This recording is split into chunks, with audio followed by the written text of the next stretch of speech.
학생 여러분 안녕하세요. 전자회로원 4주차 강의를 시작해 보도록 하겠습니다. 자, 우리가 지난 2주 동안 연산증폭기의 개념과 특성에 대해서 이야기를 했었고요. 그리고 연산증폭기를 활용한 응용 회로들에 대해서 학습을 했었습니다. 자, 이번 주에 다룰 내용은 챕터 2, Basic Physics of Semiconductors입니다. 그러니까 반도체의 기본 물리가 되겠는데요.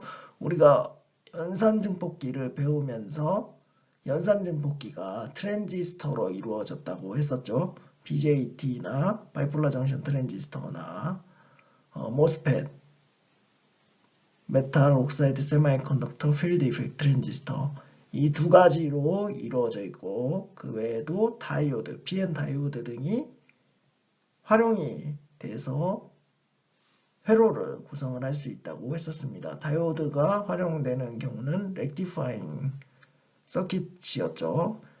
그래서 우리가 이러한 세 가지 소자들에 대해서 응용 회로들을 앞으로 배우게 될 건데요. 그러기 위해서 각각 다이오드와 BJT와 모스펫의 동작 원리에 대해 먼저 학습을 하고 그 후에 이것들을 활용한 응용 회로를 공부를 하는데 그러기 위해서 필요한 배경 지식이 Basic Physics of Semiconductors입니다. 반도체의 기초 물리가 되겠고요. 기본적으로 여러분들이 물리전자공학을 듣고 오셨으면 다 아시는 내용인데 혹시 기억을 못할 수도 있으니까 이 챕터에서 이 부분을 복습을 하는 거라고 생각을 하시면 됩니다. 그래서 이 챕터 2에서는 반도체의 기본 물리와 그리고 PN 다이오드의 동작과 회로 모델에 대해서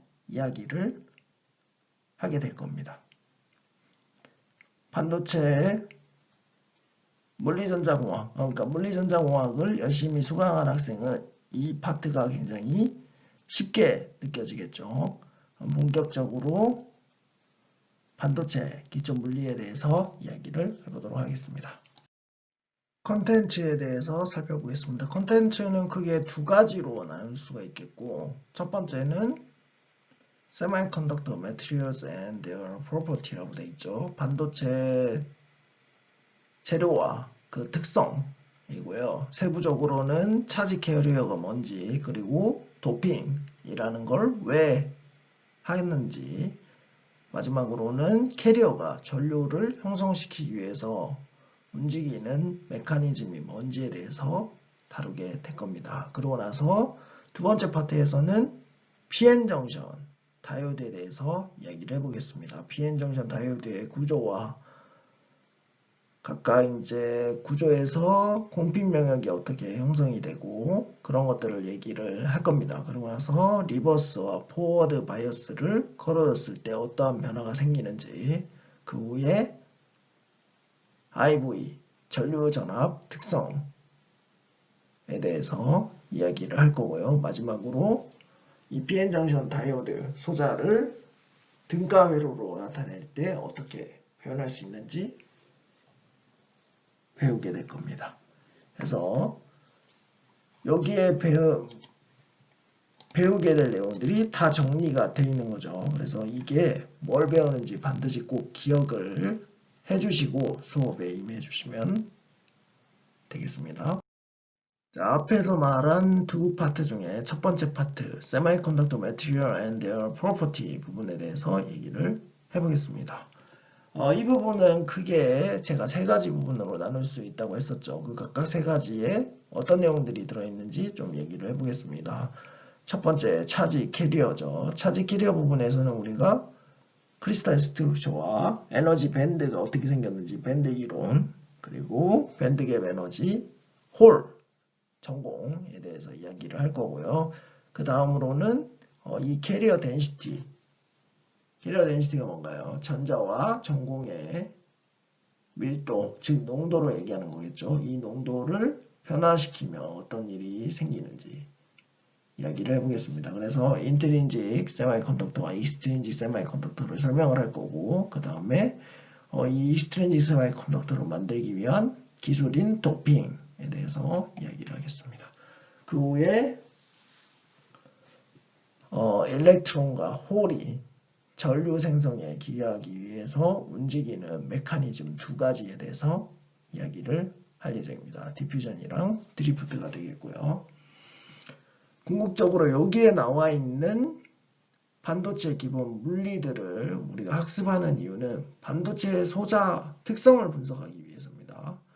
더 자세하게는 반도체 소자가 결국 전류전압 특성이 가장 중요하죠. 이 특성을 이해하기 위해서 이런 백그라운드 지식이 필요합니다. 그래서 우리가 이 지식들을 학습하게 될 예정입니다. 자, 물론 물리전자 공학에서 배웠지만 다시 한번 학습을 한다고 생각을 하면 되겠고요. 자, 첫 번째로 원자 구조에 대해서 얘기를 해보겠습니다.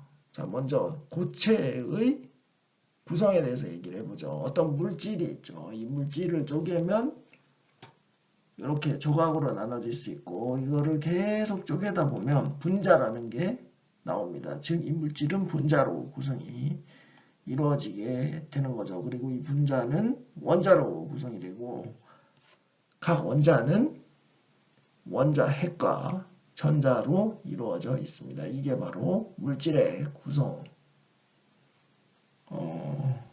뭐라고 해야 될까요? 구성 계략도라고 보시면 되겠습니다. 그리고 더 자세히는 몰리큘, 분자는 물질의 성질을 유지하는 최소 기본 단위고, 아톰은 물질의 고유 성질을 상실한 입자를 얘기하는 거고요. 이 아톰은 원자 핵과 전자로 나눠지고, 원자 핵은 양성자와 중성자로 이루어지게 됩니다. 이건 기본적인 화학 개념이니까 다들 잘 아실 거라고 생각을 하고요. 자, 앞선 슬라이드에서 고체는 쪼개면 분자로 이루어지고, 이 분자는 원자로 구성이 된다고 했습니다. 그리고 나서 원자는 원자 핵과 전자로 이루어진다고 했고요. 원자 핵은 양성자와 중성자로 구성이 된다고 했었죠. 그러면 어떻게 보면 물질을 이루는 최소 단위는 원소, 즉 원자라고 할 수가 있겠죠. 여기에 지금 원소 주기율표가, 원자 주기율표가 나타나 있죠. 그래서 각각의 원자들의 정보가 나타나 있습니다. 원자 번호와 기호, 그리고 원소명, 그 외에 표준 원자량에 대해서 쭉 정리를 해놨죠. 이게 주기율표가 되겠고, 이 주기율표 상에 있는 원자들로 고체라는 물질이 이루어지게 된다는 겁니다. 세미컨덕터도 고체 물질이니까 여기에 있는 원소들로 이 구성이 이루어지겠죠. 그거를 기억하시고요. 원자 구조를 살펴보도록 하겠습니다. 원자는 앞에서 말했듯이 양성자와 중성자, 전자로 이루어져 있고요. 양성자는 양의 전하를 띠는 입자 파티클이 되겠습니다. 그리고 중성자는 전하를 띠지 않는 파티클이 되겠고요. 전자는 음의 전하를 띠고 있는 파티클입니다. 그래서 이 표에서 각각의 전하량과 질량을 나타내고 있죠. 전자는 당연히 음의 전하니까 마이너스 부호가 붙는 거고, 양성자와 전자는 전하량이 똑같고 부호만 반대라는 걸 알 수 있죠. 다만 질량은 전자가 가장 작고, 양성자와 중성자는 똑같은 질량을 가지는 것을 알 수가 있습니다. 그리고 이 양성자와 중성자와 전자가 원자에서 어떻게 배치하고 있는지 보여주는 그림이 왼쪽 그림이 되겠습니다. 여기 가운데 보이는 게 원자 핵이고요. 이 원자 핵 안에는 프로톤, 즉 양성자와 뉴트론 중성자가 이렇게 모여 있는 것을 알 수가 있고요. 전자는 이 원자핵을 기준으로 어떤 특정 궤도를 가지면서 이렇게 이동을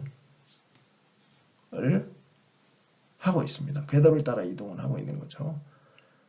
자, 그럼 이 밑에 설명을 보면 양성자의 정전기적 폴스, 즉 양성자가 서로 밀어내는 힘보다 파티클 간의 끌어당기는 힘이 더 강하기 때문에 이렇게 원자핵을 구성을 하고 있는 거고요. 전자는 아까 말했듯이 특정 원자핵으로부터 특정 반지름을 가지면서 이렇게 원운동을 하고 있습니다. 이거를 기억하시고, 그리고 원자 번호는 중성자 수, 양성자 수, 전자 수와 같다는 걸 알면 되겠습니다.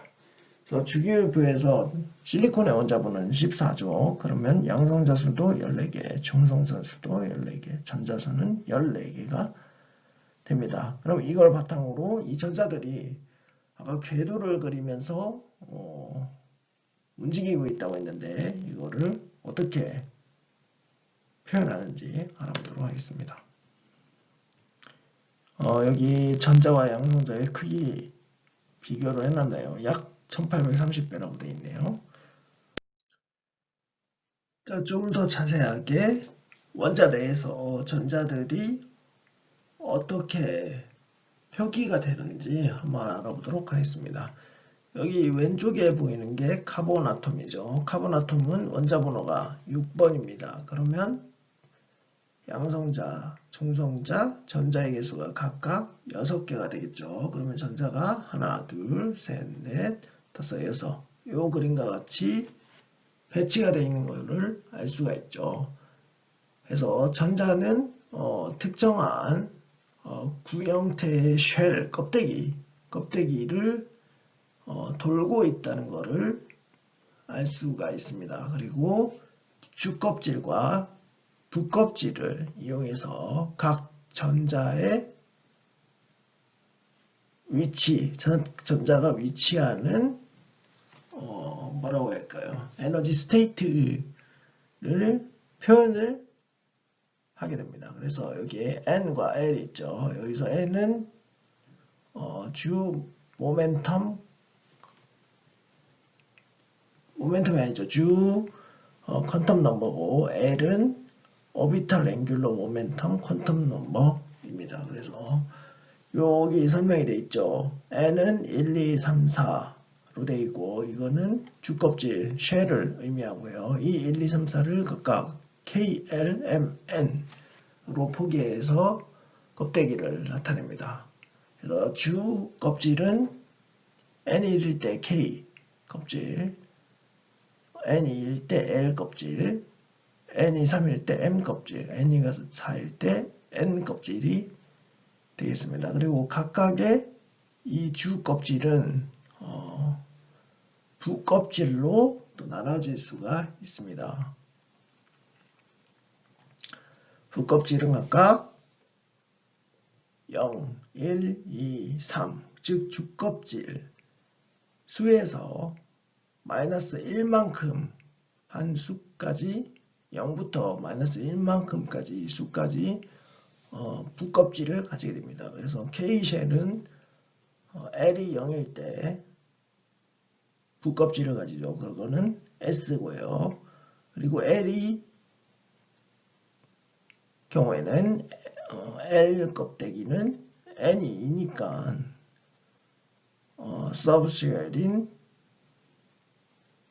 부껍질은 각각 L이 0, L 여기 2의 마이너스 1승이죠. 2 마이너스 1만큼 가지게 되는 거죠. 그래서 각각 부껍질 S와 P 그리고 M 껍질은 S, P, D 부껍질을 가지게 됩니다. 그리고 여기에 채워지는 전자의 최대 개수는 여기가 표시가 되어 있죠.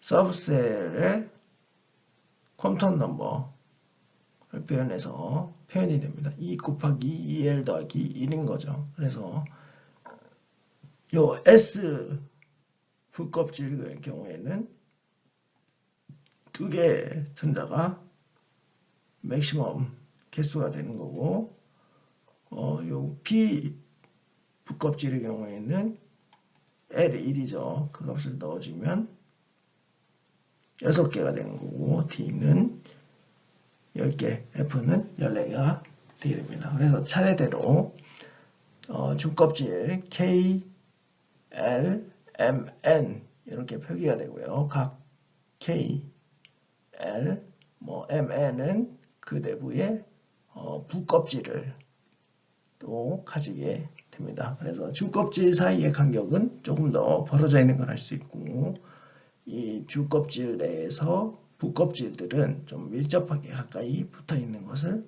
확인할 수가 있습니다. 그래서 전자표기법을 살펴보면 이 카본 아톰의 경우 원자 번호가 6번이니까 1s2 그리고 2s2, 2p2까지 표현이 되죠. 그럼 각각 전자 개수가 2개, 2개, 2개에서 6개가 들어가죠. 이 p 오비탈이라고 해야 되나요? p 그 서브쉘의 경우 최대 전자가 들어갈 수 있는 개수가 6개인데 6개 중에 지금 2개가 들어가서 채워져 있는 거죠. 그리고 아까 1s와 2s 껍데기에는 전자가 각각 최대 2개씩 들어가는 게 맞죠. 그래서 이와 같이 표기를 할 수 있습니다. 그리고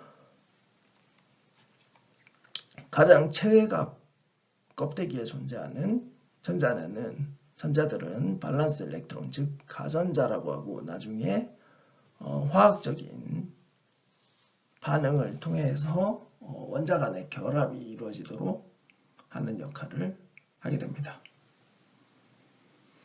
그래서 안정적인 원자는 이 부껍질이 완벽하게 채워져 있는 원자가 되겠고요. 주기율표상에서 오른쪽에 존재하는 것들이 안정적인 아톰이 되겠습니다. 이 체외각 껍데기들이 전자로 다 채워져 있기 때문이죠. 자, 여기 그림을 참고하면 원소 주기율표에서 각 원소들의 전자의 표기법이 좀 나와 있죠. 원자 번호 1번 수소는 전자가 1번이니까 1s1으로 되어 있고, 원자 번호 2번은 헬륨이죠. 헬륨은 전자가 2개니까 여기 1s2, 그리고 리튬은 3번이니까 1s2에 2s1으로 되어 있습니다. 이렇게 점점 전자들이 하나씩 점점 채워지는 것을 알 수가 있죠. 그래서 이렇게 쭉 표기가 되는데, 여기서 좀 눈여겨봐야 될 게 K, L, M, N, O 이렇게 주 퀀텀 넘버 수에 따라서 쉘이 이렇게 포기가 되죠. 그리고 이 쉘에 각각 부껍질들이 존재한다고 했습니다. 부껍질은 S, P, D, F, G가 되겠는데, 여기서 보면 K와 L 그리고 M은, 그러니까 N 껍질은 각각 껍질 사이에 갭이 존재를 하는 것을 알 수가 있죠. 근데 N, O 껍질 같은 경우는 그 전 껍질과 겹치는 것을 알 수가 있습니다. 그래서 상대적으로 3D보다 4S가 더 낮은 에너지를 가지는 걸 알 수 있죠. 그래서 이 3P가 전자가 다 채워진 후에 3D가 채워지는 게 아니고 4S 전자가 채워집니다. 그리고 나서 3D에 전자가 채워지고 그 다음 4P에 전자가 채워지게 되는 거죠. 자, 여기에 그게 표기가 되어 있나요? 여기 지금 표기된 거는 3P 서브쉘까지 전자가 채워지는 게 표기가 됐기 때문에 따로 나타나 있질 않네요. 그래서 이 각각의 에너지 레벨, 아톰의 에너지 레벨은 이렇게 디스크릿, 즉 퀀타이즈 되어 있는 것을 알 수가 있죠.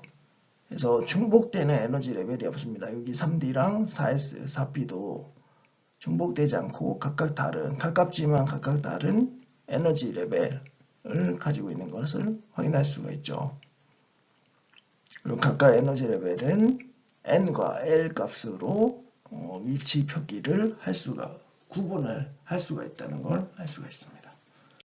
다음으로 공유결합에 대해서 알아보도록 하겠습니다. 각 원자들이 결합을 통해 분자를 형성할 때 다양한 결합 방법, 즉 본딩 방법들이 존재하게 됩니다. 아이오닉 본드, 메탈릭 본드, 반데르발스 본드, 커발란트 본드가 존재하는데 그 중에서도 반도체 물질들을 형성하는 주 본딩 방법은 커발란트 본드, 즉 공유결합입니다. 공유결합이 뭐냐? 공유결합은 원자의 체외각 전자들이, 가전자들이 존재가 할 텐데 이 원자들이 서로 이 체외각 전자를 쉐어링 해서 8개를 만듦으로써 결합을 형성하는 게 공유결합이 되겠습니다. 그래서 이 공유결합은 옥텟 룰, 반드시 체외각 전자의 가전자, 체외각 가전자의 수가 8개가 되도록 결합이 이루어져야 합니다. 말로 하면 좀 이해가 어려울 수 있으니까 예를 들어서 한번 설명을 해보겠습니다. 자, 실리콘 아톰에 대해서 예를 들어보죠. 실리콘 아톰은 원자 번호가 14번입니다. 그러면 전자 개수가 14개죠. 그러면 아까 앞에서 배운 K, L, M 쉘에 차근차근 전자를 채워보죠. 그러면 1s2, 2s2, 2p6, 3s2, 3p2 이렇게 채워지는 걸 알 수가 있습니다. 여기서 각각 1, 2, 3 숫자는 주껍질을 나타내는 수가 되는 거고요. SP는 서브셀, 부껍질 의미하는 거죠. 그래서 주껍질 K, 쉘에는 전자가 2개가 꽉 차는 거고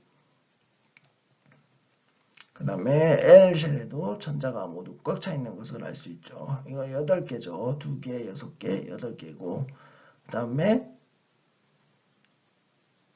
세 번째 N이 3, K, L, M 껍질에는 체외각 전자가 4개가 존재를 하죠.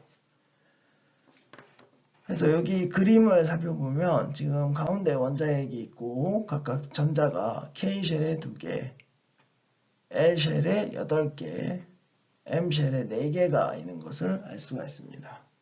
앞 슬라이드에서 부껍질들은 각각 에너지 스테이트가 분리가 되어 있는 것을 확인할 수가 있었죠. 그러면 이 그림을 그릴 때 전자가 약간 다른 에너지 위치, 즉 반지름이 좀 다른 위치에 존재하도록 그래야지만 이 부껍질들은 너무 가깝기 때문에 구별하기가 굉장히 힘들어서 그림을 그릴 때는 그냥 이렇게 하나의 에너지 스테이트인 것처럼 표시를 해도 무방합니다.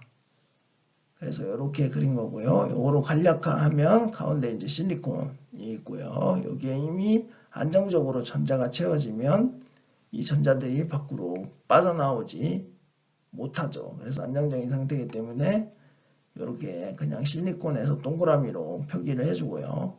제각 전자가 4개가 이렇게 존재하는 상태가 됩니다. 그리고 이 실리콘 원자에 주변에 4개의 실리콘 원자가 위치하게 되면 이 체외각 전자를 각각 쉐어링함으로써 8개의 안정적인 전자, 가전자 상태를 만들어주게 되죠. 그럴 경우에 각각 하나씩 쉐어를 하니까 공유결합이 형성이 되는 것입니다. 그래서 하나, 둘, 셋, 넷, 다섯, 여섯, 일곱, 여덟 개로 공유결합을 이루어서 세미컨덕터 물질이 만들어지는 거죠.